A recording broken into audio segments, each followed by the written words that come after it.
All right, let's get it. This is Nap Knows Buffalo. And before we get the show started, I would like to make an announcement. We at Nap Knows Buffalo have accepted a 4-year, $121 million deal with FanDuel. So shout out FanDuel. That's awesome. We really appreciate you guys for stepping up and giving us the bag, just like they gave Pat McAfee the bag. So thank you for that. And now I guess we got to get on to some. Actually, you know what? First, big shout out to Chris Janke, always in the comments. Adam Shepard, Yes. see you in there. DA on the beat, what's up? And everybody else who either will be in here or is listening, we appreciate all of you guys. Smash the like button because that obviously helps with the YouTube algorithm and getting this out there to more people. So make sure as you're watching, if you like what you hear, or even if you don't like what you hear, smash the like button because we appreciate that. Manny, what is up? Yeah, it's one of those weeks. you still kind of reeling from the Yeah, still reeling from the game. Yeah, it's kind of whatever. Yeah. Oh, Chris, you know what? Chris says Kyle's background has me craving for a Wegmans sub. Look, I have not been around a Wegmans in. I mean, I haven't lived around a Wegmans in probably 5 to 7 years now since I've been in Ohio. So, yeah, Chris, you know what? I'm right there with you. I am craving a Wegmans sub. Manny, do you We don't have a Wegmans. Okay, you do know what Wegmans is, though. Yeah, I do know Okay. what it is, but yeah, we don't have that here. Yeah, I didn't think you would have it there. Maybe in Ontario, I don't know. Sometimes Ontario has different stuff, but not here in Alberta. Yeah, I figured it would not have been all the way out by you at this point. So, all right, let's just dive right into this because we do have a lot to cover this show. Yeah. We got to finish up, like kind of get our thoughts about the Pats game. I know some people might not want to keep hearing about it, but look, Manny and I have not talked about this yet. We haven't talked to each other about this. We got to get this kind of talked through on our own, and then we will move on. We'll just put the past in the past. So let's just start with the things we liked so we can start on a positive note, Manny. What did you like from the Bills from the game on Monday night against the Patriots? Honestly, I liked a couple of players maybe. Like okay. I liked Matt Milano. I thought he had a decent game. I liked Tremaine Edmonds too. I thought he had a good game. That's going to be unpopular. That's going to be really unpopular honestly, with people. I think he was a decent player on that line. I think him and Milano, like, they help each other. If Milano is getting props, I think Edmonds should too, because I think Milano can't do his stuff if Edmonds can't do his. I think they work off each other real well. So usually if one has a bad game, the other usually has a bad game too. But I think those two were really good. Real quick. I don't completely agree with that. So I just have to get that one out of the way now. I don't think they were all that great. I think Milano had some really good moments. Yeah, especially towards the end of the game. Yeah, he had some really good moments, but I don't think that honestly overall that was their best game. And I think a lot of people are kind of echoing that. I'm pro Tremaine Edmonds, pro Matt Milano. Yeah, but I didn't think that was Edmonds' best game. I honestly just think like there weren't many things to be positive about. I thought at times, like you said, at times Tremaine Edmonds looked good. I thought at times Milano looked good. Out of that linebacking core, I thought Greg Russo looked good at times. Especially at the run defense, him sliding off a few times and getting the guy, that was pretty good. But honestly, like this team overall, like wasn't that good. I see. I'm going to half disagree with you once again. Like we are very good at this, me and you. Sometimes we just see things a little bit differently. Yeah. Real quick, Chris Janke had the comment. He thought Harrison Phillips looked good at times. I agree. I think Harrison Phillips had some really good splash plays, but like it was a very up and down game for him. This one from 743 Lockdoor Lochter. Sorry if I totally botched that. Coach told Milano to get off his assignment and shoot the A gap, and those were where his splashes came in. Yeah, and that's where that came in at the end of the game, right? Where Milano made some of those splash plays at the end of that really long 8-minute drive that ate up like part of the third quarter and part of the fourth quarter. That's kind of where those splash plays came in for him towards the end of that, where the Bills were able to force the field goal. So forcing that field goal, I'm going to throw that one in there as like a thing that I liked, because it was, I mean, that kept the Bills in the game to force the field goal, as opposed to allowing them to score a touchdown and then most likely going for two, because I don't know how the Bills would have fared if it was a do or die. I mean, very clearly they wouldn't have gotten it from what we saw. It just wasn't working. So it made me feel better that they got a field goal in the moment. I'm going to leave the defense for a second, because I want to say just right off the bat, I didn't dislike the defense. I know that the Bills gave up 220 plus rushing yards, and you never want to see those numbers, but they also held the Patriots to 14 points. They allowed the Bills offense more than enough opportunities to do their job. Yeah. So despite it being ugly, the way the defense played, because the defense played ugly. Like you never want to see your team be run on 45 times. So it's ugly. The Patriots were able to move the ball a little bit. It was obviously enough to have some extended drives. The defense still did their job in holding them off the scoreboard enough, and they got stops. They forced 6 punts. So I'm actually completely opposite of, like, honestly, a lot of the Bills reporters and the national media, where I actually don't dislike the defense and how it played. I'm okay with it. The thing that I liked was Josh Allen. And I think we can all agree, I hope, that Josh Allen played a good game. Obviously, it wasn't great because there was some throws that you would like him to have back. Yeah. That last fourth down, I think it was, where Cole Beasley was going across the middle. If he hits him there, game over. There's a couple of other throws. I think the back shoulder throw to Diggs wasn't necessarily the best decision because of the way the wind was blowing there. So there's definitely some throws you would want back. But Josh Allen was also the reason that the Bills were even in the game at the end and had that chance. So I liked what Josh Allen did. And then, I mean, the throw to Diggs, like the things that he was able to do in the wind made me honestly even more confident, despite the numbers not looking great. What he did and what he showed us in the wind, I think I'm even more confident in what he can do. We just need other people on the team to step up. Yeah, that's the problem. It's the players around him to step up. Like that game, like you said, it proved to me that he was the right quarterback to pick in this kind of weather. And he did some things that I don't think a lot of QBs can do. There's probably 3 or 4 that can do what he can do in that weather. And I think a lot of I think the players around him, let him down this game. Yeah, and so we'll get to that in just a second, because there's some comments that have come in about that. But I this comment just popped up, and I don't think we can ignore it because of how I think it's interesting. I'm going to just straight up say no right now. I'm going to say no. Double Omega says, would you give up on Allen tomorrow if it was possible to get Aaron Rodgers? I'm going to say no. I would not do that. Yeah. Partially because of just the longevity of what Allen has left versus what Rodgers has left. Yeah. But also, I don't think that bringing Aaron Rodgers to this team is enough of a jump to make it worth that right now, where there's enough other things wrong with this team that it's not the quarterback's fault.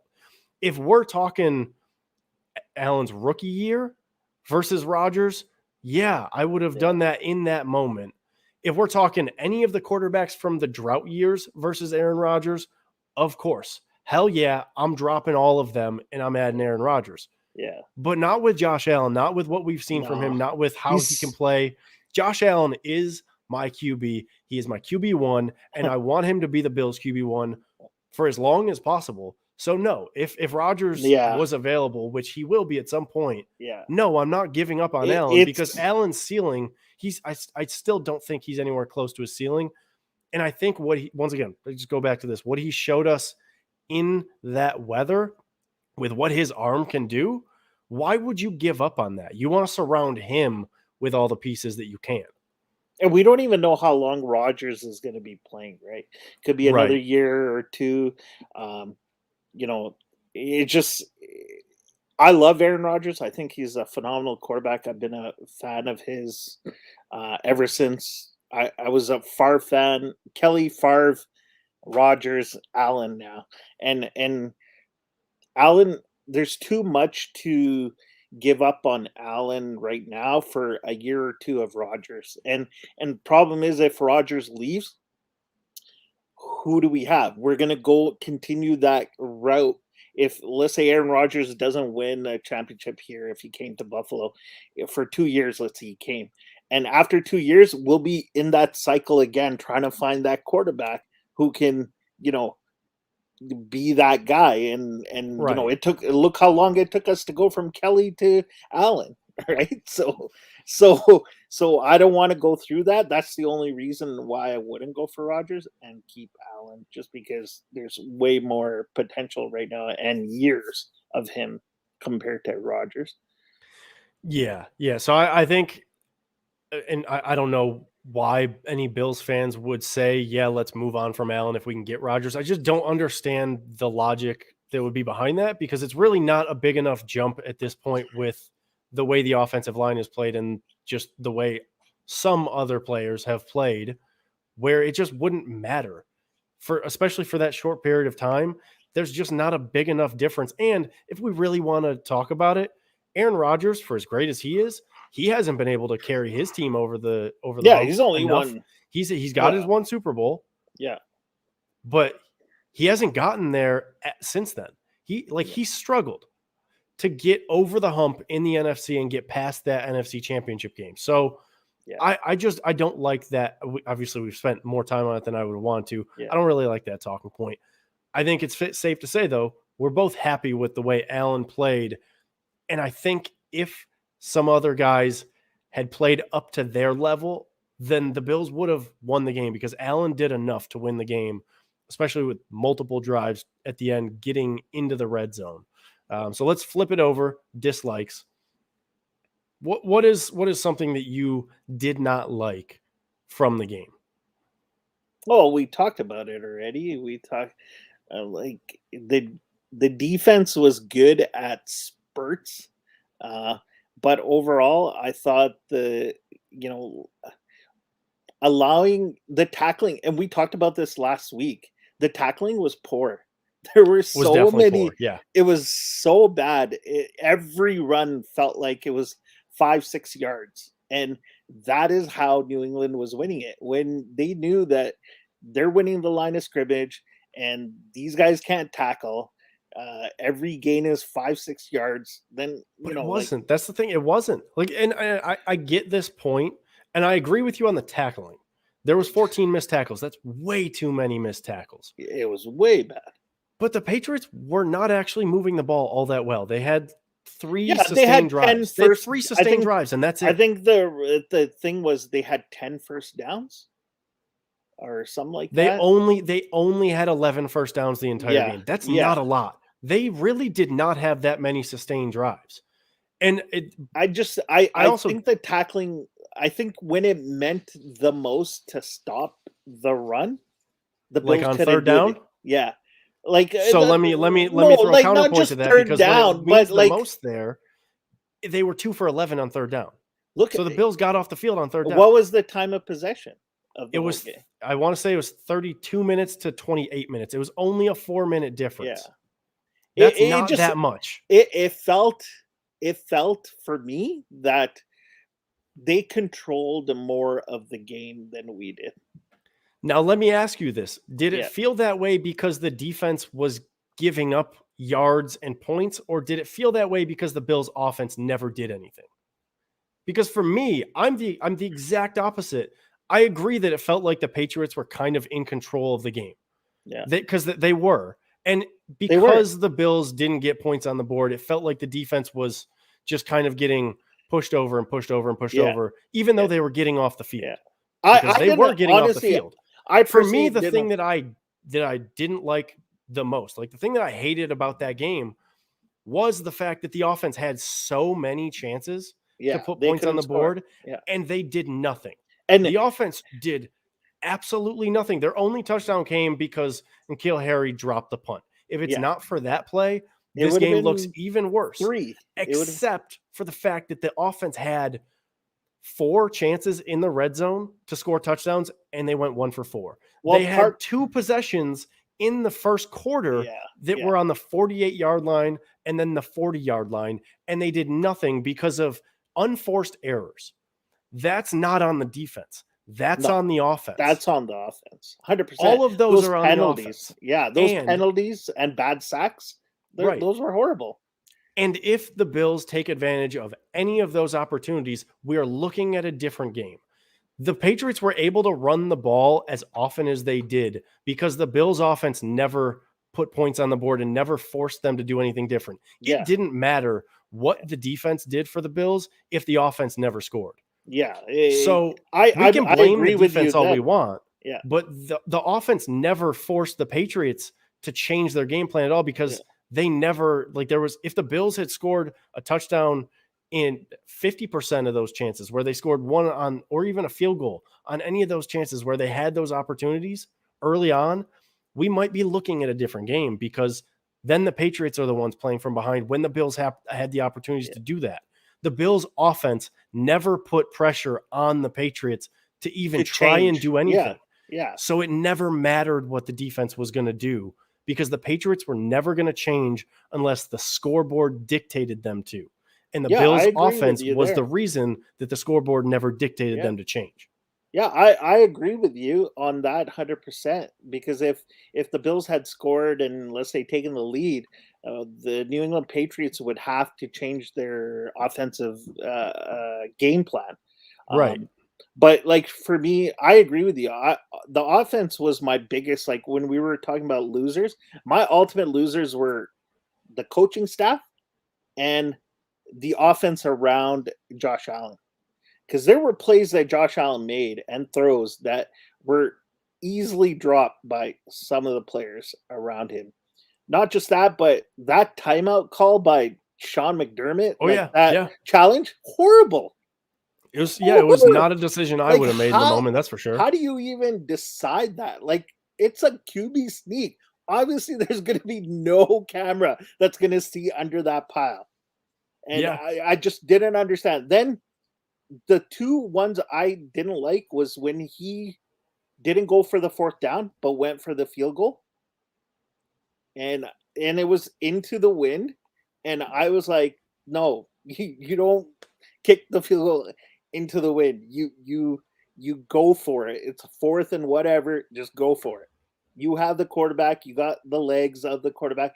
You don't go for the field goal. There was a couple of times where I thought they should have just went for it on 4th down. I think at that time the game was, it would have been 14-13. Would have been 14-13, and that changes that next drive completely where then they probably, if they hit that field goal, they probably kick another one on that final drive. I would have gone for it I would have gone for it too, though. Yes. Yeah, I would have gone for it on 4th down. You mentioned something. You mentioned something with drops with Josh Allen. Yeah. And this is something where I had kind of briefly hinted at it earlier where Josh played well enough, but he was let down on the receiving end of some of his passes. The Bills had 5 drops, 5 noted drops, and I think there were some other plays that probably could have been charted as drops. Yeah. Patrick Sealy says 15 for 30. That's not like Josh normally. I agree. He should have been at least 20 for 30. Yeah. There were a couple of drops 5 drops. Yeah. And a couple of them could have gone for big plays. There's the Dawson Knox one on that first drive. There was another Dawson Knox one on a 3rd down in the first half. There's another Dawson Knox drop that happened obviously towards the end of the game.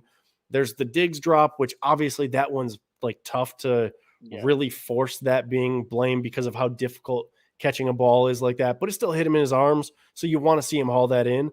There's so many plays where Josh puts the ball in the right spot and the receivers did not come down with the ball. So I agree, Patrick, 15 for 30. That's not like Josh.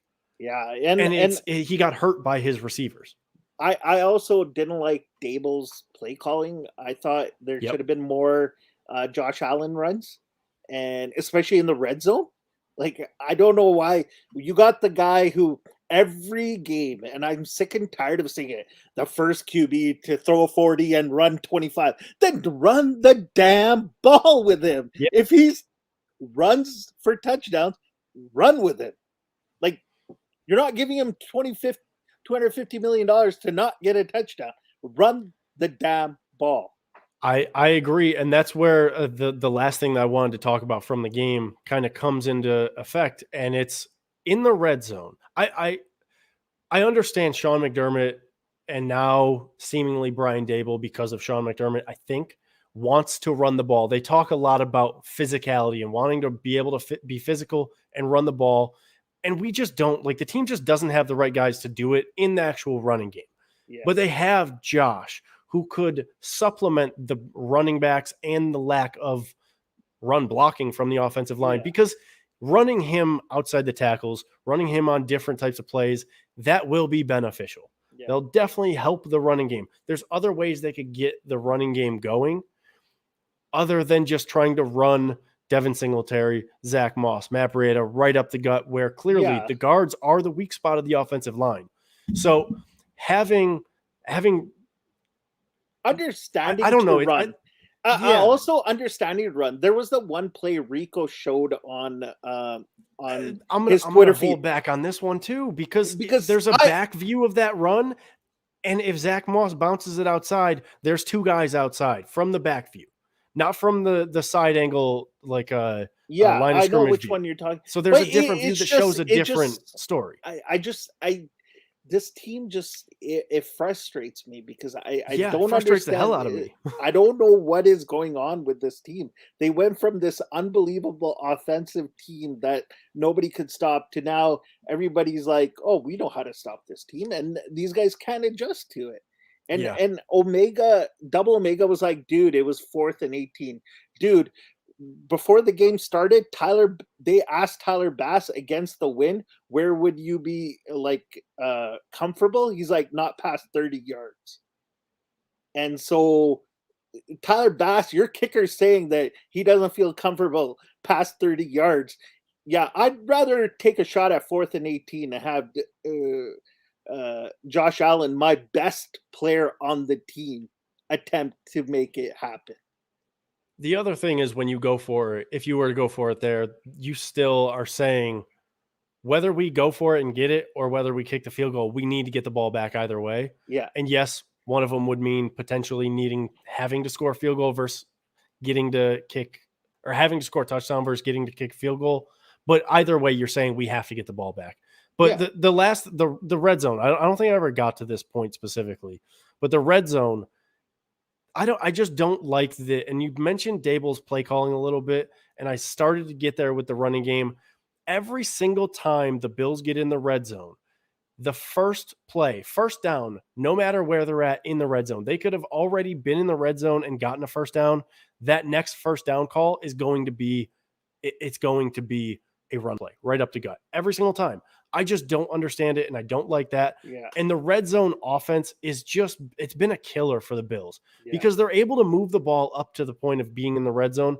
And then all season, since week 1, it's not like this is a new thing. Since week 1, they've gotten into the red zone and not converted chances. Yeah. And it's now we're seeing the effect of, if you have a good offense that can move the ball, which this Bills offense can move the ball, despite some of their inefficiencies, they've been able to do that. They just can't put up points because they falter every time they get into the red zone this year. And it's partially play calling and partially just execution. And they just, I don't know how they find the right mix of call the right plays and also execute. Yeah. But they have to. Like, in order to not lose this season, they have to find their way somewhat. They don't even have to be great in the red zone, just be average. And I've seen this multiple times now, the three throws by Mac Jones. If the Bills are just average in the red zone, he throws more than 3 passes because he has to. So that, like, the entire narrative about this game is different if the offense shows up at all in the red zone. So let's move on from that, because clearly, like, we could go on for hours and hours about what we did not like from that game. But because there's just plenty of things to talk about with that. But you know what was funny is our video that we released where I said they need to score more points and win the game. I got so many emails from people. That's you were right. You're right. Technically, you're right every single time, and that's the thing is, Kyle. That whole comment was not to go for field goals. You got to score touchdowns. I know. And it's basically what happened. They went for the field goal when I thought they probably should have won it, even if it was 4th and 18. Yeah, I think Jason said Bass said nothing more than extra point distance, and that field goal is shorter. Yeah, that's into the wind, man. A 33-yard into the wind. And it showed. Good. I mean, that kick all the way probably till like 5 to 10 yards before it hit, like probably as it crosses the goal line. Yeah, that ball is still on track to being in. And the wind just took it at that point. The wind took it. It was an impossible situation. Yeah. And then Brett Holmes says, I just don't think Dable knows how to call red zone schemes. He has to have the whole field or he shits the bed, getting too cute or just stubborn. He did it last year. Here's the thing with this. I don't technically disagree with this. Yeah. I think this is a Dable problem, a much larger Dable problem than just the red zone. I think Brian Dable schemes up really good plays. Like guys are constantly open in this offense, but he doesn't seem to know how to call the game with any sort of flow and I guess this is probably more of a this year problem because last year they got into a rhythm. This year they just have not gotten into that rhythm. Yeah. 100%. I agree with you. There's no rhythm to this whole game. Yeah. All right. So let's move on from that. We got to touch on the week 13 winners and losers, though. So, Manny, who was your winner of the week for week 13? Well, I'd have to say the friggin' media. They've been saying it all this week that the Patriots, the Patriots know what they're doing, and obviously Belichick came in. He's the big winner. He came in and showed us why he's the GOAT of coaches. Are we going to disagree this whole show? No, but you're saying who's the winner of the week 13? The whole week, the media's the narrative's been that, Belichick knows what he's doing and he wants to show, and they're right. So, you're right. You know what? You're right. They've won the week because they get to continue saying that. Yeah. Because if anything goes differently with the Bills offense, they're not able to say that. So the media being able to just continuously say, oh my goodness, like this was a genius thing that it wasn't, did. But it was. They're able to say it. I see where you're coming from. Like you watch all the shows since Monday or Tuesday. They're like, told you so. Right? And we can't say nothing. So obviously they're the winners. I mean, I have plenty of arguments against it, but we'll get into that. I'm with you. I hate it. There is nothing that burns me more than having to just sit there quietly and hear it. I've been hearing it from all my friends all day. I haven't been sitting there quietly. I haven't either. But my winner of the week, I have multiple written down. You could put weather as a winner of the week. Yeah. I'm going to move past the weather at this point. I have the Lions as a winner of the week because they actually 100%. Won. Like they got to win this week. And so that was pretty cool, especially seeing how they celebrated and what it meant to them. I thought just seeing that the Lions were able to get a win was cool. And then I'm going to throw Gardner Minshew in there also. Yeah, because huge win. He finally got that opportunity. And I know it was against the Jets, but like he kind of balled out. And that team looked really good being able to pass the ball. Yeah. Not that they haven't looked good when they have relied on Jalen Hurts being able to run the ball, but they also found a rhythm passing the ball. And once again, I know it's the Jets, but he came in relief and he balled out. So the Lions and Gardner Minshew, those are my winners of the week. Who are your losers of the week? Oh, my losers. I'd have to say my biggest loser of the week has to be Lamar Jackson and the Baltimore Ravens. And I've been saying this from the start. This team it's a one-man show. And if the one-man show can't do it, then they're done. And that's what happened. The Steelers came in and beat them. It was a divisional game, and divisional games are always, tight. And I don't know. Baltimore's another team, kind of like the Bills, where I don't know what they are. And honestly, to tell you, all the AFC teams are like that. Yeah. One week they're great, and one week you're just like, what the hell is going on? And that's why I think and I know we're kind of off track, but that's why I think Buffalo's still like they got a shot, because every week it's a new team that's like everybody's talking about, and then the next week they shit the bed, and then it happens again. And so that was my biggest loser. My other big loser was the Minnesota Vikings. They have now lost like 5 games on last minute plays. Like last ending looks plays. Like they might break that this week based off of the score right now. Hopefully, but I have to say that last week that 5 losses like that, that's tough. That's tough. Yeah. So Patrick Seeley comes in and says run defense, and this segues perfectly into one of my losers of the week. And so I'll start off with my loser of the week with being just the AFC, because now we have the Patriots sitting atop the AFC. So everybody in the AFC is a loser of the week because we have all let that happen. Yes. When there's not a reason that it should have happened, because there's enough other good teams that should have gotten wins that didn't, Buffalo included. Like there's plenty of wins that Buffalo should have had. They didn't get. So because of that, the AFC is a loser of the week. I also have anybody who blames the defense for losing that game. You are a loser of the week, because yes, it was ugly. We touched on all of this already. Yeah. It was ugly. I get it. The Patriots had that one long run and that jacked up their yards per carry average that everybody gets to harp on. Oh, they had over 5 yards a carry. Cool. And they got stopped on, I think, 9 of 11 third down attempts. They punted the ball 6 times. In that streak of 31 straight runs, they only scored 6 points, and the Bills, I believe, only scored 3. So who is the real loser of the week when the offense just completely falls flat on their face, has plenty of attempts to score, and everybody wants to run to, oh, well, it's the defense's fault? You are. If you're saying that, you are my loser of the week. And I do apologize. No, actually, I don't apologize to anybody who's watching that does have that thought process, because it baffles me that anybody is trying to blame that loss on the defense. It was ugly, but the offense did not show up whatsoever. My real loser of the week, however, and if anybody follows me on Twitter, I think they know where I'm going with this, because I've been having a field day on Twitter with this.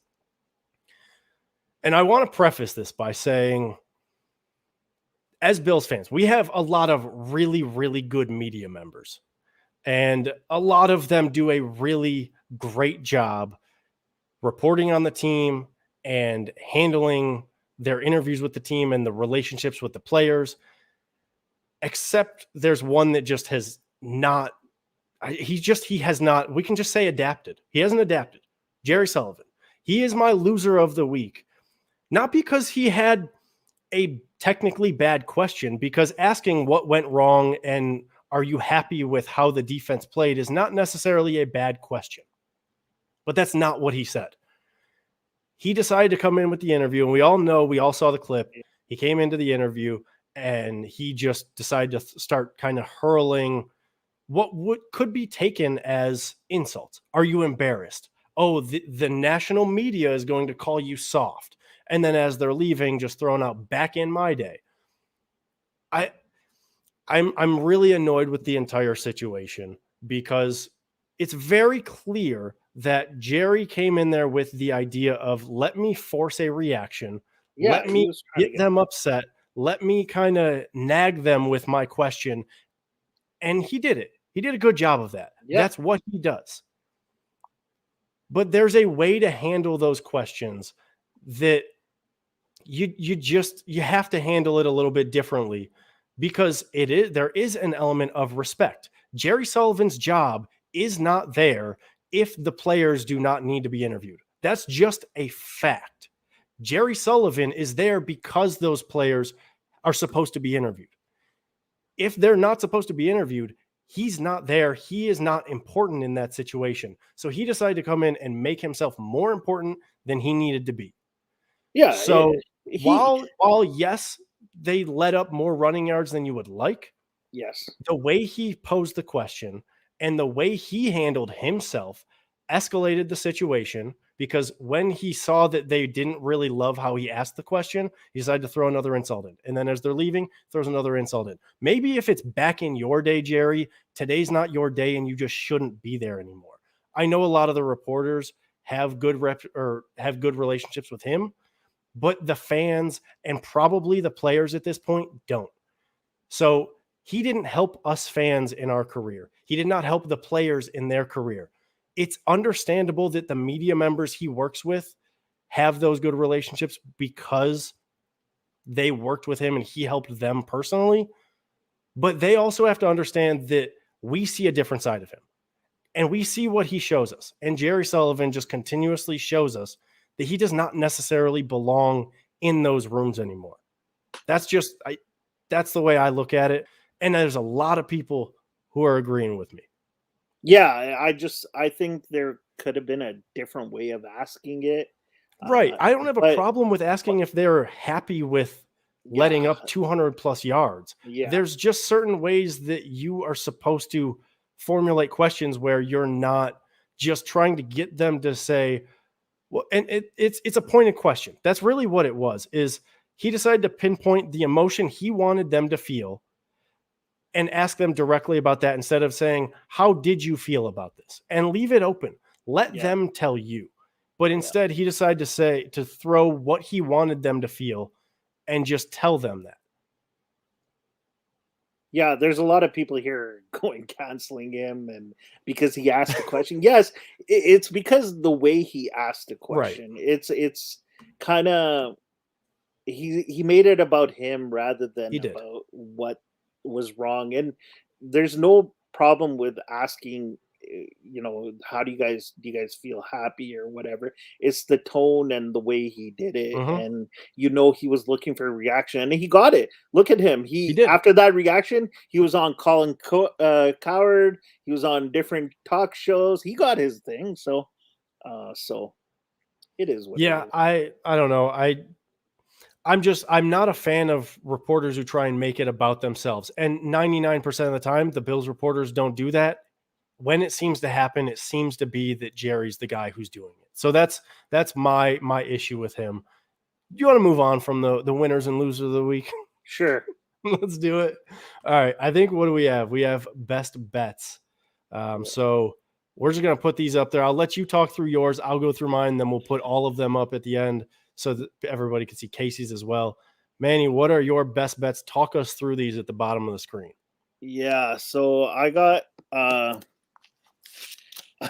see we got a little bit different, but I got the Jets 5.5 against the New Orleans Saints. The Saints just don't look right. If there's another team that just doesn't feel right, Simeon is not good, and Taysom Hill showed us he's got issues too. They got Kamara back, but it's still tough. The Jets look a little bit better. The defenses look decent. They're not winning tons of games, but their running back and who's Elijah Moore's looked really good. Jameson Crowder looked really good. Even Zach Wilson looked decent. So I think that's a good shot there. Chiefs -10 against the Raiders. They were close to being my losers of the week because they're just falling apart right now in that division, and the Chiefs are starting to look like the Chiefs of old a little bit. I got the Falcons. I see you do too. So we both got the Falcons. Carolina, same thing. Like, I don't even know did they announce it? Is it Cam Newton as quarterback? I don't even know. I think Cam might be playing. Yeah. So I think, Falcons, close divisional game again. I think it goes down to the field goal there. Jaguars +8.5 against Tennessee. Another team that's been struggling. I think Jaguars can keep it close. It's 8.5. That's a little bit high for me against Tennessee. I still think Tennessee wins. And then I got Bears and Packers over 43 because you know why? Because Aaron Rodgers still owns them. And so you think he's gonna be the one who's throwing up all the points there? Yeah, pretty much. Well, majority of it. Do you know what the line just for what the Packers are favored by on that is? Packers are favored. I thought I saw it at 8.5, but I think it went higher. 12.5 right there. So that's 12.5. Yeah, favorites. I mean, they'll probably end up covering it, but that would definitely make me nervous to take them at that point. Yeah. All right, Manny. Well, we're gonna have to see how those picks play out. Your record will be shown in just a moment. It's god awful. It's god awful. Yeah. Yeah. All right. I have the opposite with you on the Chiefs Raiders game because I think that the Chiefs, though the Raiders are kind of falling apart, the Chiefs offense still has not really looked all that great. They still are like they beat the Broncos and covered because the Broncos offense never did anything. I think the Raiders offense will be able to do at least a little bit versus the Chiefs. So I think 10 is a lot. I think they'll be able to cover that. Even if it's just a 9 or 8 point game at that point, I don't care. It can still be ugly, but I think the Raiders are going to cover a 10-point spread. I got the Browns covering 2.5 against the Ravens because the Ravens are just falling apart. And not because they're a bad team, like injury-wise, they're falling apart. They're losing everybody. They've now lost both of their starting cornerbacks, plus a plethora of other players. That makes me uneasy, especially when Lamar really has not played all that great. Especially as of late, he just hasn't looked he's looked far from MVP Lamar that we saw 2 years ago. So I really like the Browns, especially with them starting to get a little bit healthy where they have their running game coming back now because Nick Chubb, and I don't want to mess this up as you may have messed up one of their names in a previous Kareem show. Hunt? Kareem Hunt. Yeah, I guess Hunt. They're going to be back, and so they got the two-headed monster. The Falcons, I don't trust Carolina. I don't trust Carolina as far as I could throw them. I don't trust Cam as far as I could throw them. So I'm going to trust the Falcons and Matt Ryan and Cordero Patterson. I got the Lions because I think the Lions, you're just 10 points. The Lions have covered so many spreads this year. Yeah. I don't think they're going to win. Obviously, like they got their big win last week. Cool. That's probably where their wins end up stopping for the year. But when you're going up against a Broncos team that just offensively is not all that great because of their quarterback, I trust the Lions to keep it within 10. And I got the Seahawks team total over 25 because I really think that the Seahawks can get 4 scores, 4 touchdowns, 3 touchdowns, and 2 field goals, whatever you want it to be against a reeling Texans defense. Yeah, they should. Team total over 25. Yeah. And that brings us to – where is it? Here we go. The records. Manny. Awful. Manny. Consistently 2-3 every week. I think you've had like 1 week that's not 2-3, and it's because you went 0-5. You are just so consistent, and you deserve props for that because nobody else in this world is as consistent of a gambler as you are. Yeah. So, but I did show you my my 11 bet builder for the Rams game, which I missed by 1. So there are some good ones and bad ones. Yeah, you are just not doing too great when you're actually trying to pick game lines. Yeah. So at the moment, we did start this week 5 when Manny joined the show, and then eventually Casey had to take a break. But Casey's still in on the bets, obviously. Casey is leading, just barely holding on because I've made a little bit of a comeback. Yeah. And then we got Manny just kind of being dragged along with the rest of the show. I'm just there. Manny's just kind of there at this point. So that's the bets.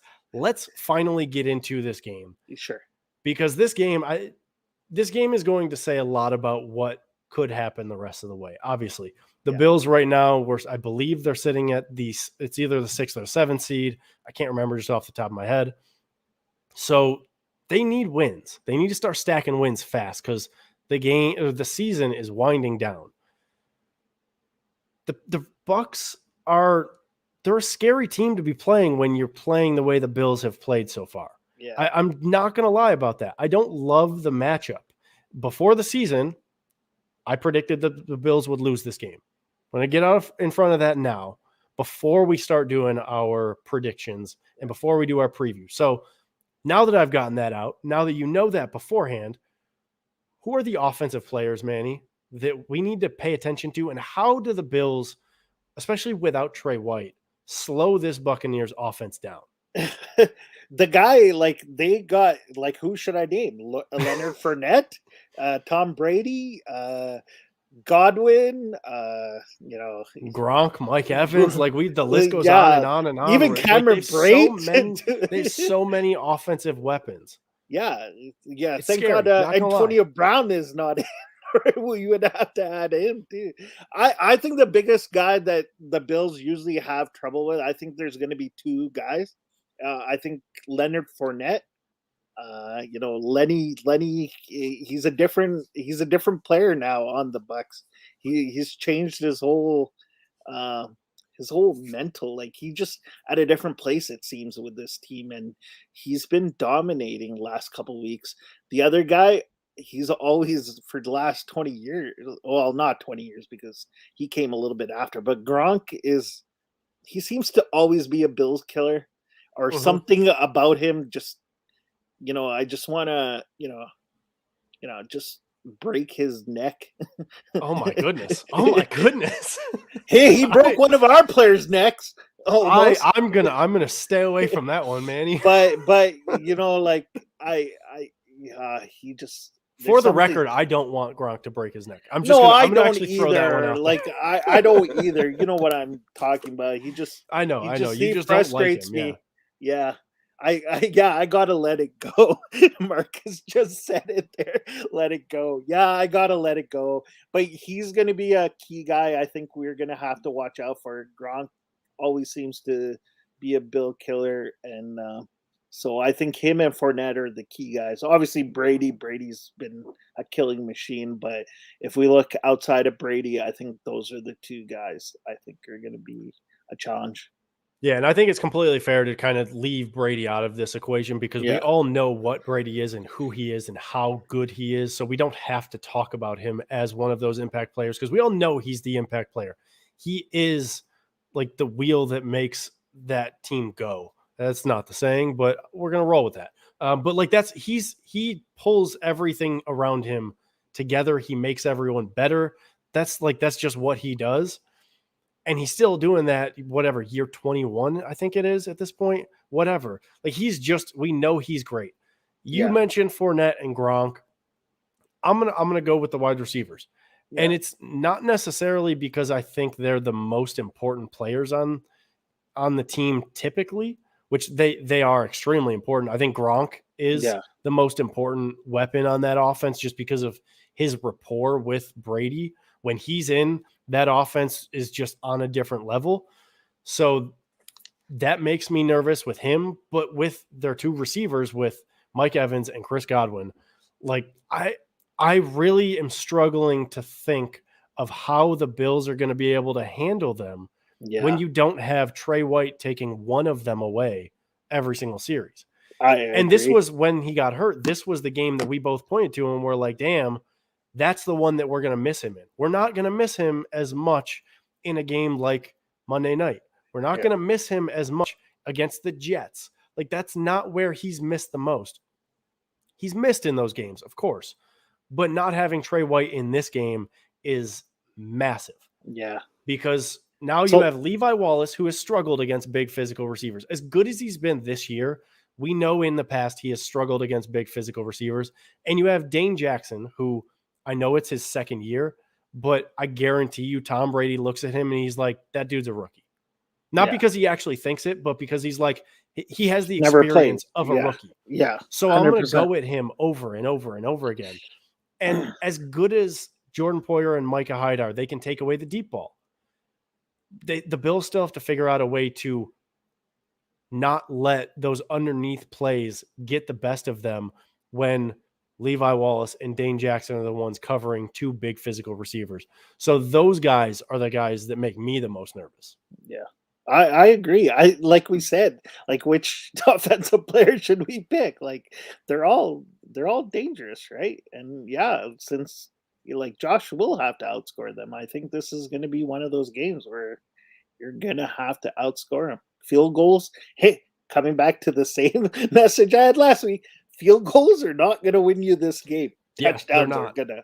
Yeah, the Bills only scoring field goals is not going to be enough. Yeah. And here we go, Patrick Sealy coming in again. Brady is dink and dunking the best in the NFL right now. He always has been. He Not always that that's has a been. bad thing. Like he's just running offense where he is really smart about he doesn't have to go deep all the time. He's able to, and this Buccaneers offense gives him the weapons to do that. But he doesn't have to. He is so smart with where he throws the ball, the placement of the ball, who he's going to, that he's able to dink and dunk in a way that allows the offense to just keep the chains moving. Every single down, just keep the chains moving. Yeah. And so, yeah, I mean, I think he's leading the NFL in passing yards, I believe passing touchdowns still, or maybe that has changed. Yeah, he's the MVP lead right now. Right now he is other than Jonathan Taylor. Yeah, Jonathan Taylor he would be my choice right now, but that's that's partially because of what he's done for my fantasy team. Yeah. But yeah, I mean, Tom Brady, he runs this offense really smoothly. If the Bills are able to force him into some turnovers, that could change some things. Obviously, we've seen that happen with some defenses. They've been able to force him into turnovers, and then they get behind. But if you do that, you have to score on those turnovers, not on the actual play, but the offense has to take advantage of it. Yeah.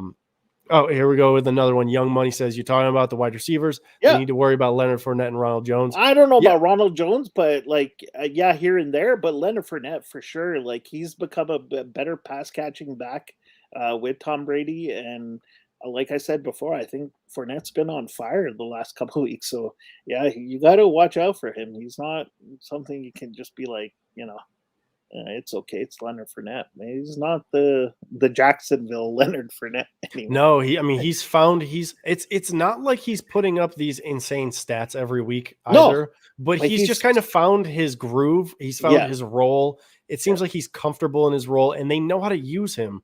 And it's partially because Brady is a top 5 NFL coach that plays QB. I don't disagree with that. He's really smart. He knows how to use the players around him, which is why it doesn't matter if he's throwing short or going deep. He's probably making the right play. And he's quick. He gets the ball quick, right? He's probably like I've seen it a few times where they time his like the ball in his hands and out of his hands, and it's like 2 seconds. Yeah, and that's what worries me the most about without Trey White, with Levi Wallace being our cornerback one, which I've said this over and over again. I really like Levi Wallace. I really like him on the Bills team. I don't like him as the number 1 cornerback option. So that makes me nervous because yes, the Bills have struggled against a power run game, and the Bucs do have the guys to run that style of offense, but they also have the guys to pass against a defense that is missing their top corner. Yeah. So it makes me nervous. And if it feels like we're praising the Bucs a lot, it's because we are, because they have a ton of talent. Like they have a wealth of riches right now. I think is that the right saying? A wealth of riches? 100%. Yeah. So let's move over to the defensive side of the ball, and then we will get into what the Bills actually need to do in order to win this game. Yeah. So on the defensive side of the ball, who are the guys that worry you? Like looking at their defense, like they have a lot of great players on defense, too. They do. I love where you look. Vita Vey is fantastic. He's come into his own.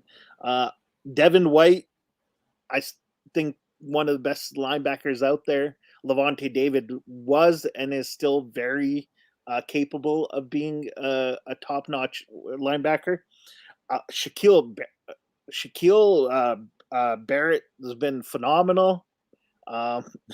And I'm still going through the thing, like if there's any weakness, it might be a little bit in their secondary. Oh, I think it's a lot in their secondary. Yeah, that's I think where they have a big weakness in their secondary. And that's where I think Allen has to take the approach that and Dable and McDermott too, that passing is going to win you in this game and not running.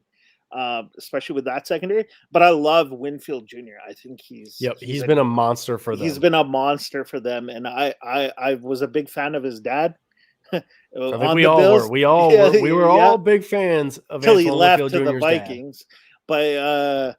But I think his son is a great player and upcoming guy that I look out for. But if I had key, that Shaquille Barrett, Vita Vea, Sue, and I think it's Golston who's playing there. Yeah, that JPP. Yeah, JPP. Like they got dudes that are rushing the passer and playing on that defensive line.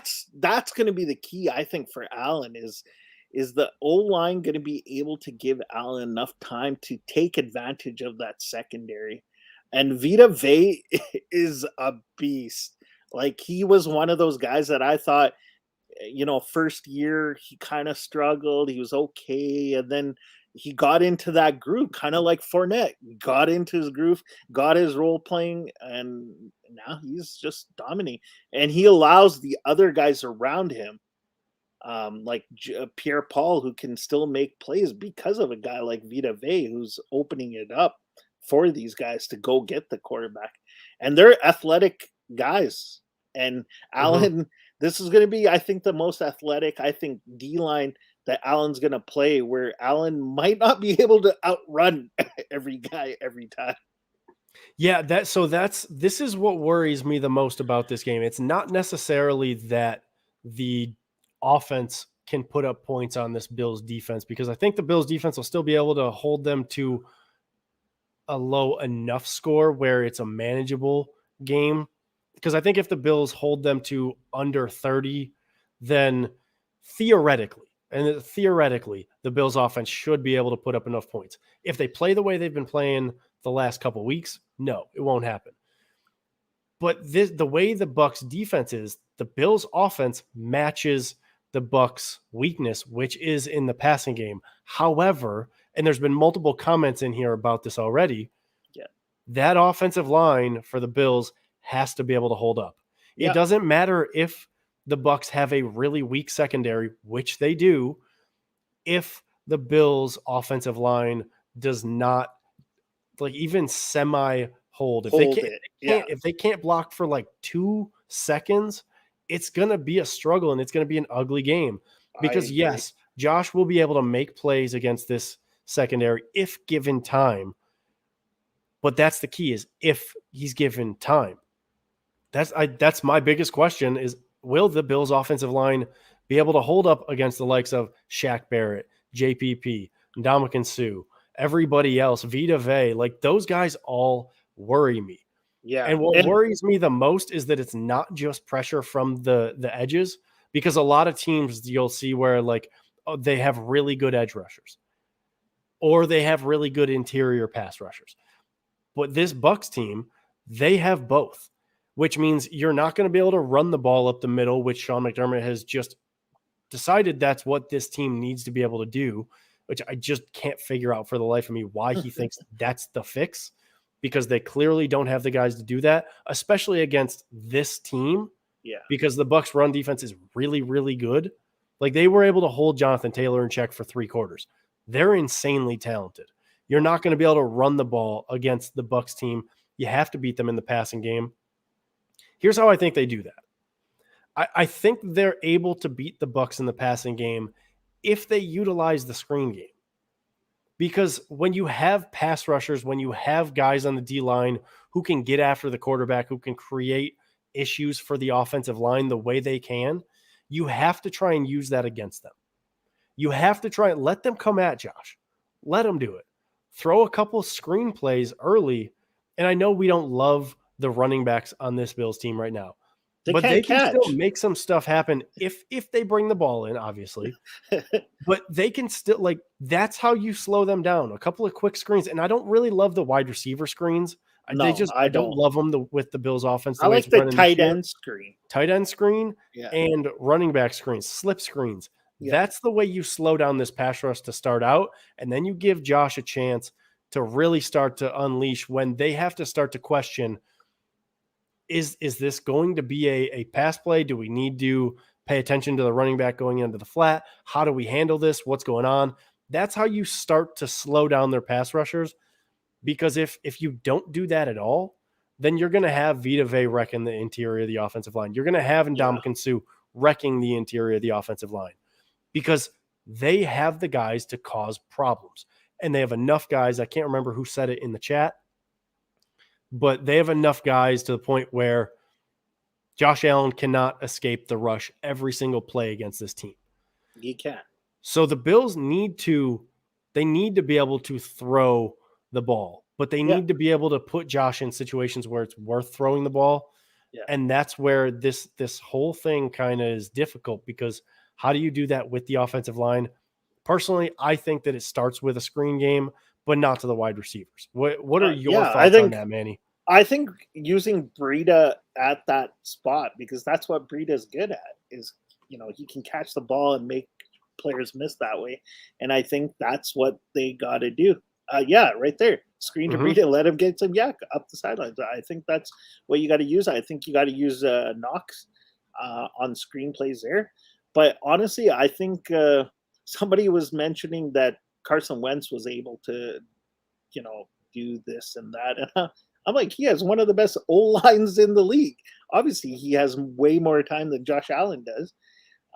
But what do you think with Breida, real quick? What do you think about McDermott's policy? And I understand what it is. And then bench. So I understand what it is. So during the game, even though I don't like it, like as soon as he fumbles, I knew he wasn't going to be in the game the rest of the way. I think you got to give him a shot. I think you got to give him a shot. Part of the building confidence of your player is if he fumbles, you bring him back out there and you give him the ball again and make up for that, right? I agree with you. I think I heard today Jacksonville did the same thing with James Robinson, and Trevor Lawrence came out and said we need James Robinson in the game all the time to make a difference. And so, the Bills have an example of this on their own team earlier in the year. Zach Moss fumbled in the game against the Dolphins. He was benched the entire game until the fourth quarter, came back in, bam, scores 2 touchdowns. Yeah. If you give guys a chance, they can make the most of their opportunities.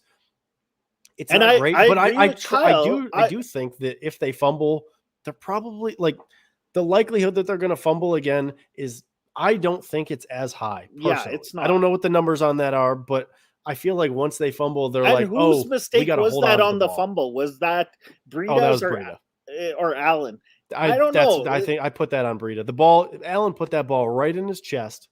I put that fumble on. There's plenty of other things you could say Allen did wrong. But I've seen different viewpoints of it. I've seen, I think it was maybe Steve Young or somebody talking about it, that maybe it was a little bit high on the running back. There's a little bit of, I've seen different viewpoints. So, but somebody said that, I think it was Kyle, that Breida's a catcher. He is a catcher. And I think one of the things we missed in that New England game, going back to New England, I don't want to go back, but was Breida catching the ball on screens and getting those yak yards. Like, they didn't even use him after that. And that to me is frustrating, because that's what he's good at. And you bench him because one fumble. Yeah, I get it. It was a fumble. Bring him back in, give him a chance to make up for it. And there is something Jason Taylor says. Singletary's fumbled 5 times. When did he get benched? He didn't lose any of the fumbles, though. It's difficult to bench a running back when you don't have trust in your other running backs, because when his fumbles happened, I believe Zach Moss was currently in the doghouse, because Singletary had a fumble against the Dolphins after Zach Moss had his fumble. And that's when Zach Moss started to work his way back into that game. And I believe Singletary fumbled on the sideline against the Steelers. Yeah. And then there's been a couple of other moments. And he does, when he fumbles, when he has those issues, he might not get benched the entire game like Breida has or like Moss has, but he does get sat for a couple possessions. So he doesn't get that full benching. And I don't know why Singletary gets the benefit of the doubt there. I agree it's not the same. Yeah. But for some reason, McDermott has not looked at it that same way with him as opposed to the other guys. And the only reason I can think that it's been like that is because McDermott just doesn't have faith in the other guys, which doesn't make as much sense to me in terms of fumbles because Devin Singletary, I believe, is like he's top 5 in the NFL in fumbles for running backs. Yeah. So that I don't know. It's a whole weird thing that doesn't totally make sense to me where he has this policy and he follows it like to the T with some guys, but not necessarily with everybody. So I agree, Jason. That's a questionable thing right there. Double Omega even said that Allen routinely coughs it up, but coach won't sit him. Wow. Could you imagine? Could you imagine he benched Allen? Yo, you fumble way too much, man. He fumbles and you're just like, all right, Mitch, you're coming in. Yeah, don't fumble the ball or we'll have to go to Davis Webb. Yeah, I mean, no more Jake Fromm anymore. He's not even on the team. Yeah, so yeah, that's funny, Double Omega. Yeah. All right. What are your keys to the game, Manny? Let's keep this thing moving. You gotta outscore them. What is their key? Like, okay. Here, I'm gonna force you to, instead of saying outscore, because this is where we got ourselves into trouble last week, and this is where you got yourself into trouble last week. Hey, I was right because you just said they have to outscore, and you were right. You're always going to be right that the key to the game is to score more points. Yeah, but see, I said it in that comment that if you listen to it further, because Kyle edited at that moment, it was Kendall. That I didn't want them to kick field goals, and that's what they went for. They went for field goals. I said you got to go for the touchdown in this game. Field goals are not going to win you games. You got to score touchdowns. If you see Tyler Bass 2-3 times trying to kick a field goal, not an extra point, I got issues. I think you got to go for it. If you're 4th and 5 and you're on the 35, I'm saying go for it. All right. So your key to the game, if we're to sum it up into one sentence, is don't go for touchdowns, not field goals. Yeah. I mean, I love that. I'm right there with you. I think there's certain situations where field goals are important, but you need to be able to score touchdowns, especially when they get into the red zone. Yeah. There is a comment before I get into my keys to the game, and we keep kind of moving forward from there. Jeff King. Yeah, I think this is an interesting comment that I would definitely like to spend a couple minutes on if you're good with that, Manny. Yeah, I'm good because I saw it too. So yeah, and it caught my eye for sure. Not just because it's a longer comment, but because I actually want to address it. It says, gentlemen, we make it to the playoffs, but let's get to reality. Our O-line sucks. Our D interior line sucks. Our running game sucks. Apparently, Jeff King is not a fan of any of Moss, Motor, or Breda. He says they all suck. Got a major rebuild coming up. Deny it, please, and then stick by it next year if we run it back. I won't say it's a major rebuild. That's the only thing I was going to pause on. Yeah, there are, like you've mentioned it, our O-line sucks, but you can't revamp the whole O-line, but you can, upgrade 2, maybe 3 guys depending, and draft, right? You could draft a guy in the first round and then have your O-line. Your D interior line sucks, sure, I think Ed Oliver's been a beast this year, so I don't know what you've been watching. But I think the biggest issue with the interior of the defensive line is that we only have one of Star. We only have one actual space eater. Well, the reason I say Star is because we only have one space eater. Yeah, he's the big boy. And the way McDermott, for whatever reason, runs that defense, specifically the defensive line, is they rotate a ton. So when you only have one guy who's a true space eater, and they rotate in and out all the time, then the guys behind him don't fill that role. And then we go back to that same conversation that we had about Ed Oliver last year, where it's like, oh, well, we're asking him to do something he's not good at. So when you take Star out and you put another one of the Bills' defensive tackles in, we're pretty much asking them to do something that they're not good at, because they're not really true space eaters. Harrison Phillips can do that sometimes, but that's about it. Sometimes is the most he's going to do it. Yeah. He's not a consistent space eater. He's a backup, right? And he's a backup, and I don't even think he's a backup to Star. I think he fits this defense more behind Ed Oliver than Star.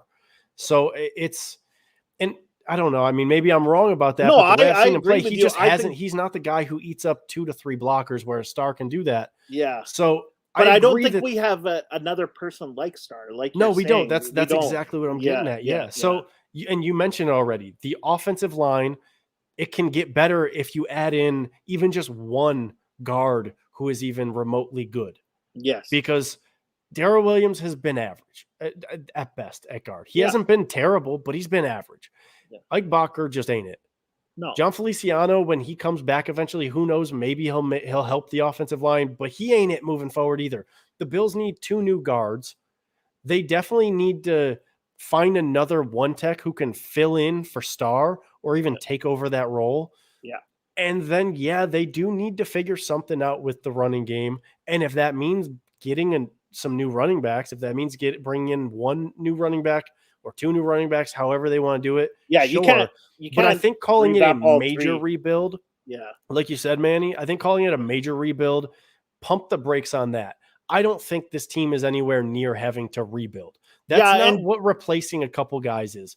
Rebuilding is when the team goes 4-12 or now 4-13, like the team did, or like rebuild is, and Pave Dave says Dick Duran. Like those are the teams that you're talking about a rebuild.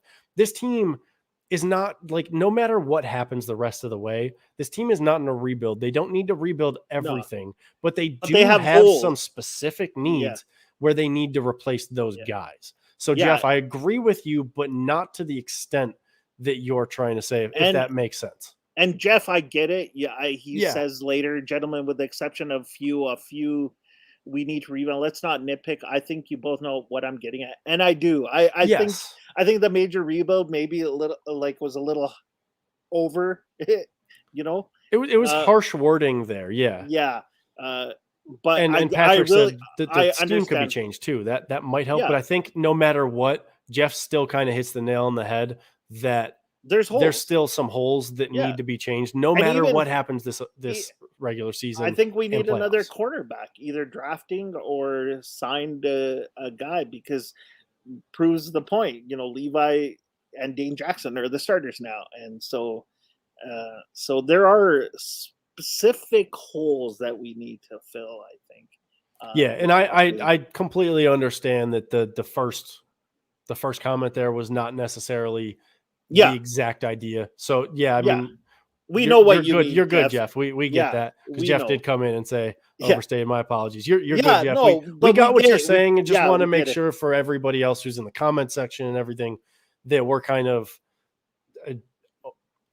going more in depth about that specific comment. So I mean, rebuild, no.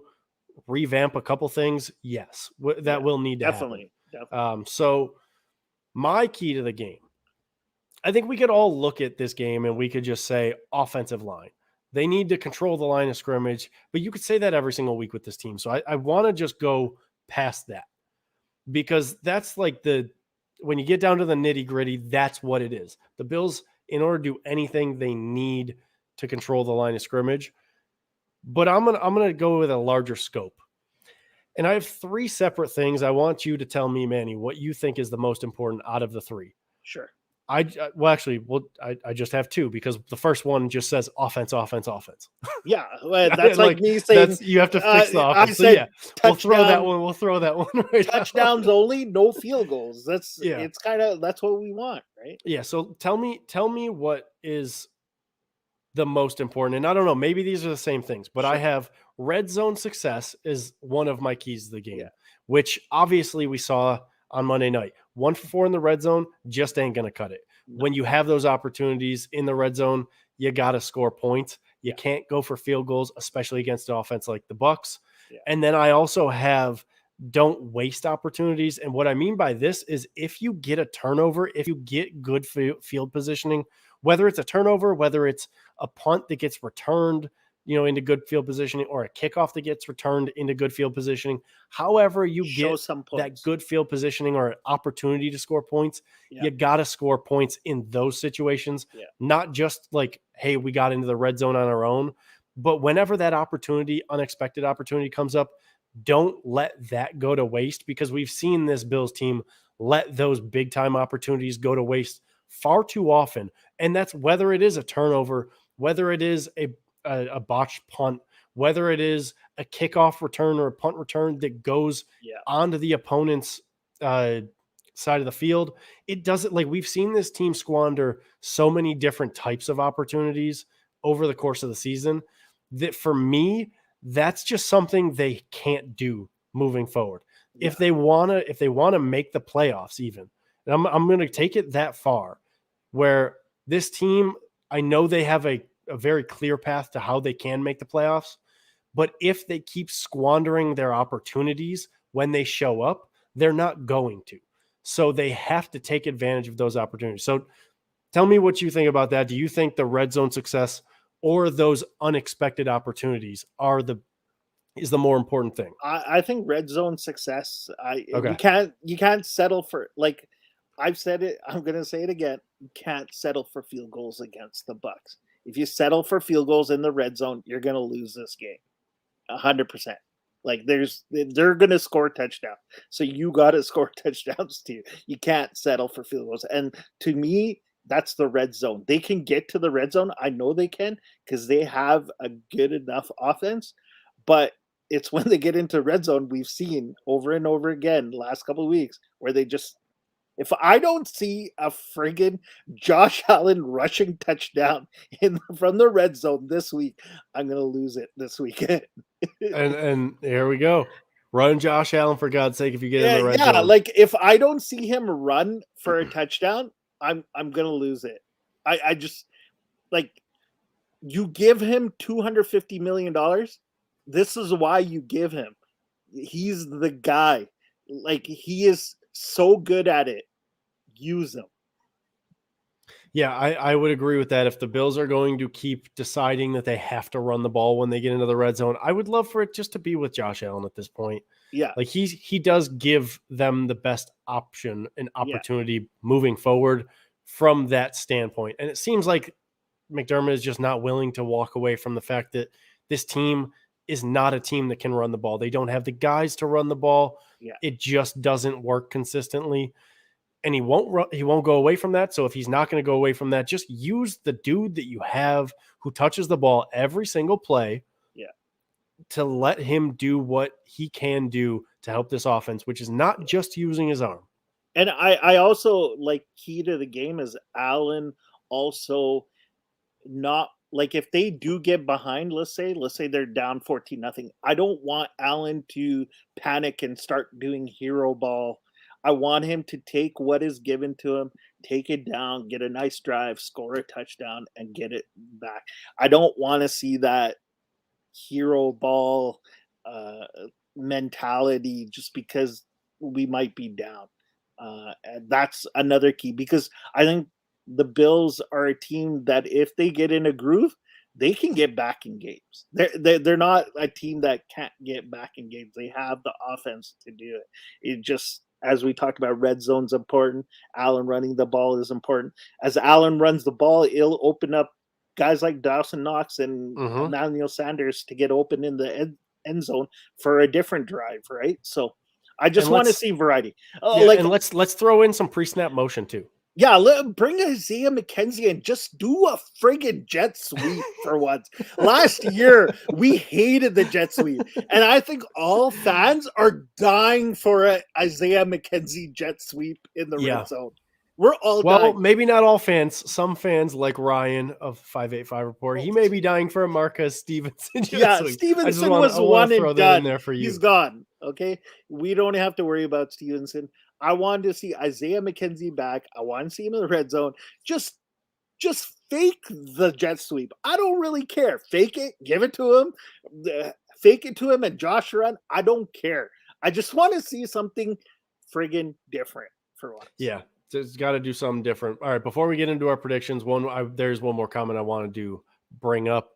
CJB33 says, going forward, I would like to see Bean allocate more of the cap space towards signing game-changing players and fill the holes with the cheaper players instead of having a team full of just pretty good players. I mean, he tried to do that. Yeah, so like AJ Klein is a cheaper, I think, a good he's not player. Necessarily cheap. He's expensive for what he does. But he's what a I was gonna linebacker. say is that this is a great model to follow, but you have to have money to follow it. Yeah. Because if you're gonna sign those game-changing players, you have to have the cap space to do it. And as much as I love the idea of going out and getting a game-changing player who's like a big name guy, who's been to Pro Bowls, who's like making a massive difference for the other teams, the Bills just don't have the cap space moving forward for that. It doesn't matter how many guys they release from their team options. They can only free up so much cap space. And for every guy you release, you still have to fill that spot. So if you're going to release 5 guys to be able to sign 1, you still have 4 more spots that you have to fill. And so you have to plan that cap space out. So in theory, yeah, 100% love this idea. I'm not sure the Bills have the money to put it in practice where they're signing these game-changing players. I think they've already gone and done that. Yeah, I don't know how many. They got Diggs. He's a game-changing player. Yeah. They went and they paid for Cole Beasley a couple of years ago. He was one of those guys. They paid their defensive players. Like Matt Milano got paid. Jordan Poyer got paid. Tremaine Edmonds got paid.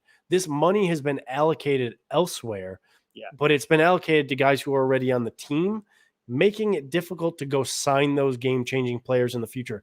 And I get that's frustrating, but you still got to keep the guys who are good and really good on the roster. 2 things on that. I don't know who the FAs are this year that are coming up to be gone. So I'm sure there are a couple of big FAs that are going to be gone. The second is, if you're a good team, good players will come for cheaper prices to you. And that is definitely true. And the I Chiefs agree, do it I all agree the with time. what he followed up here with, that it seems like we overpaid for the D-line for the amount of talent. Yeah. Because you look at guys like Vernon Butler, who really don't deserve anything that they got. You look at guys like Mario Addison, who he's been better this year than he was last year, but it still feels like you overpaid for him. Those guys I definitely agree with that. But at that time, the Bills weren't the Bills of now, right? Because at that time you had to overpay for players to come here. Now that you're a good team, you get a guy like cheaper to come here. As you get better, more players are going to want to come to Buffalo to play for cheaper here. But there is still like they're not gonna, those big name guys. They're not going to be willing to take the pay cut to fit in here. But that middle, it's the middle tier guy who could potentially make the jump. That they would be the guy who they're willing to take a little bit less. And Jason, by the way, no, Edmonds did not get paid yet. He's on his rookie contract. I believe next year is his 5th year option that kicks in.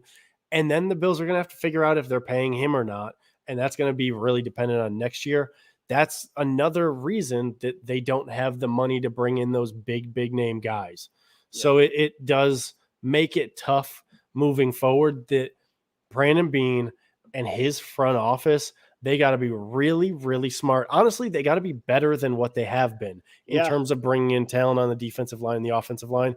Because if there's one area that you can really criticize him and his front office in, it's their ability to scout and bring in talent on the offensive line and defensive line, because they've had many more misses there than they've had hit. So that, so let's finish this up with our predictions for whether it's a player, a situation, whatever, and then we'll do score predictions after that. Manny, what is one prediction that you have for the Bills game against the Bucs? This is just a prediction, and I hope Isaiah McKenzie is back for this prediction. But I can see a jet sweep touchdown for once. I think that's my thing, and I think that's going to be key. All right. Yeah. I mean, I would love to see that if Isaiah McKenzie, and I'm going to look, I know you don't like this. I don't care if it's Isaiah McKenzie or Marcus Stevenson. I've said that before. I know you lean more towards McKenzie. I don't care either one, but use one of them in that role, because the offense is going to be better if the defense has to pay attention to that. Yeah. Or even Emmanuel Sanders, like use Emmanuel Sanders to do that. Like you can use anybody, honestly, just do a damn jet sweep. Yeah. And so I will give my prediction And then we'll get into score predictions. But if you guys in the comments want to throw out a prediction for a scenario or whatever, if you want to, feel free to. We'll read that out and react to that before we get to everything else. Here's my game prediction. It surrounds around Gabriel Davis, whatever you want to call him, whatever he appreciates being called. I think this is the game that Gabriel Davis finally finds his place in the offense. And I think it's going to be overstated how much he finds his place in this offense, because I think he's going to have a big game. I think for storylines purposes, he's going to have a big game also, because he said he's got a ton of family members who are going to be at the game, somewhere between like 30 and 50 family members. So why not try and get him involved finally? We've seen that the offense is better when he's involved. And I put out a tweet kind of addressing this. I don't even personally care if Gabriel Davis is involved in the offense in the passing game more. Like, I want him to be, but if he's not, I can live with that as long as he's still getting more snaps, because he could be utilized in terms of run blocking. We saw how N'Keal Harry was used as like a set the edge type of guy. Gabriel Davis has been used like that before. He can be used like that in the future. And if they're not going to use him in the passing game, I would love for them to use him that way. But I really do want to see him involved in the passing game more, because Josh Allen is very good when he's throwing to Gabriel Davis. And Gabriel Davis, when he's put in the right situations in the passing game, when he's asked to do those things that he is good at, which is like a deep ball, post route, sideline catches, like he's good in those situations. He's not going to be like that every down quick slant type of guy. He's not going to be that every down, every type of route type of guy. But Gabriel Davis is the type of guy who can make plays when he's called upon. Just call his number. Yeah. I think Gabriel Davis gets his number called this game. I know he had a touchdown last game. I think he gets 2 this game. Nice. I wouldn't mind seeing him. I agree with you. I think when he's more involved, the offense does play better. Okay, so let's read through some of these, because we did get a couple of predictions. I'll go back through them for some of the score games. Brady, that's the first one I wanted to go to. Yeah, Kyle picked that one. I don't know if that's going to happen. I know that's happened once for the Bills when he was on New England, but I don't see, maybe 1 or 2, but like I don't see 3, 4 times. I was going to say I would be happy if the Bills get 1 interception, especially considering there's no Trey White. Like, that really does make a big impact with how this secondary can play against a team like the Bucs. Yeah. Because I've praised Jordan Poyer and Micah Hyde before, and I will continue to praise them. But in a game like this against the talent that the Bucs have, it does make a difference. It makes a big difference for what they can do without Trey White. Like, Trey White makes a massive difference in this game. So not having him makes me feel like that 3 to 4 times probably can't happen. But I would love to see 1 even, and then do something with it and score some points. So that that would be one for me. What do you think about this one? Josh Allen passes for 3 TDs to Diggs, Sanders, and Knox, runs for a TD to the right, but he even Carl specifies the right pylon and catches a TD from Knox. Can the Bills win games if Josh Allen catches a pass? They're 0-3 when he catches a touchdown pass, so I don't know about that one. but hey, my fantasy football team would love this, because I have Josh Allen. So that's 5 touchdowns for Josh Allen, and Sanders touchdown. I have him as well. So this would be great for me to make the playoffs when I'm in a win or die situation this week in my fantasy league. But honestly, I think Josh Allen is capable, and he's shown this last year and even this year at times. He is capable of this, and I'm hoping he does. I hope so, Carl. Yeah. And then the last thing before we get into the score predictions, Patrick Sealy does say, can the Bills stop the Bucs wide receivers and Gronk? We talked about this without earlier. White. I just don't think that they can do it consistently, but maybe they could do it enough where if the offense plays a good game, that it's enough. I think that's probably safe to say. I think you have to be able to stop the Bucs on a drive or 2, and then you score on those opposite drives, right? Like, so you stop them, you come in, score a touchdown. That's how the Bills can win. You're not going to stop the Bucs every single drive, but if you can stop them a couple of times and then you score instead, that's how you win against the Bucs, I think.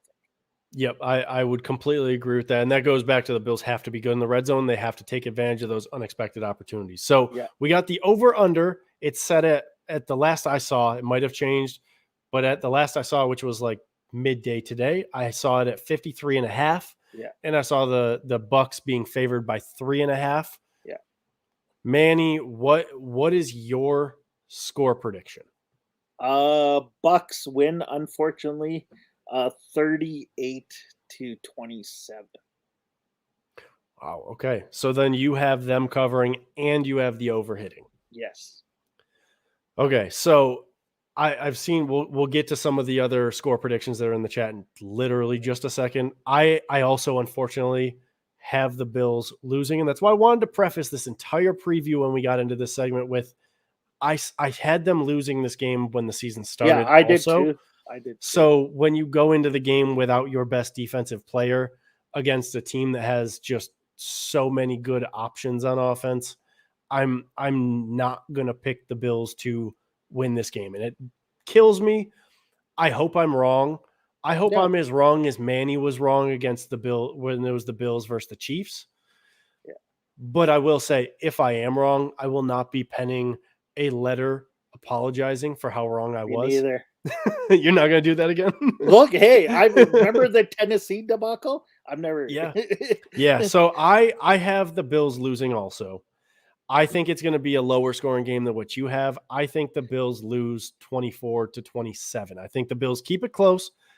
I even think that the Bills could cover, but I just don't think their offense is going to be able to do enough to outduel Tom Brady and the guys around him, because though they haven't been perfect this year, that Bucs offense has been much more consistent than what we've seen from this Bills offense since the bye week. Because if you want to talk about like actual stats on this, I think the Bills were scoring somewhere around 33 points a game before their bye week. Since the bye week, they're scoring 22 points a game. So the offense has clearly struggled.